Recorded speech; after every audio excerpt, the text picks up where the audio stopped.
현대 기아차는 올 한 해 연비와 엔저 등 잇단 악재에 부딪혀 고전을 면치 못하고 있는데요. 최근 이를 정면 돌파하기 위한 대응 방안들을 내놓고 있습니다. 정훈규 기자가 보도합니다. 현대기아 자동차에게 올 한 해는 실현의 시간이었습니다.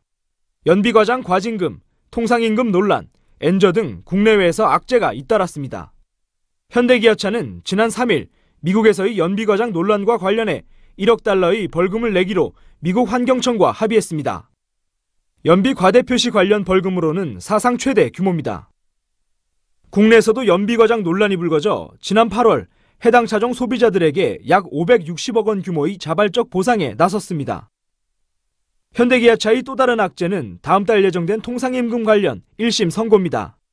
현대차 노조원 23명은 지난해 3월 서울중앙지법에 사측을 상대로 상여금과 휴가비 등 6개 항목을 통상임금에 포함시키고 소급분을 지급하라는 대표 소송을 냈습니다.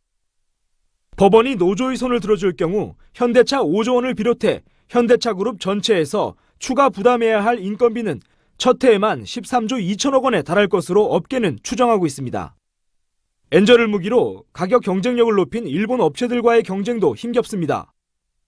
그동안 8%대를 유지하던 현대기아차의 미국 시장 점유율은 지난 8월 7.9%로 떨어진 뒤 9월에는 7.8%로 뒷걸음질했습니다. 상황이 이렇다 보니 현대기아차의 최근 행보는 여느 때와 다른 비장함이 느껴집니다. 우선 최근 잇따른 연비 논란은 전화위복의 기회로 삼겠다는 전략입니다. 현대차는 지난 6일 2020년까지 평균 연비를 25% 올리는 2020 연비 향상 로드맵을 발표했습니다.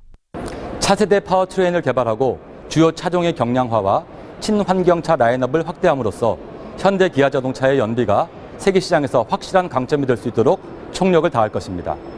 현대차는 지난달 출시한 아슬란을 신호탄으로 더욱 세분화되고 있는 자동차 시장 변화에 능동적으로 대응하기 위한 신차를 대거 출시할 계획입니다.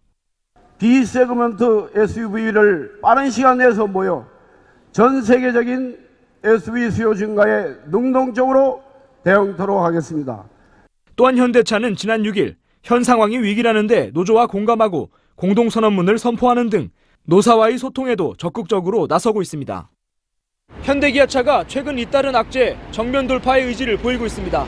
전화위복의 기회로 삼아 국내외 시장에서 떨어진 점유율과 수익성을 회복할 수 있을지 관심이 집중됩니다. 서울경제TV 정훈규입니다.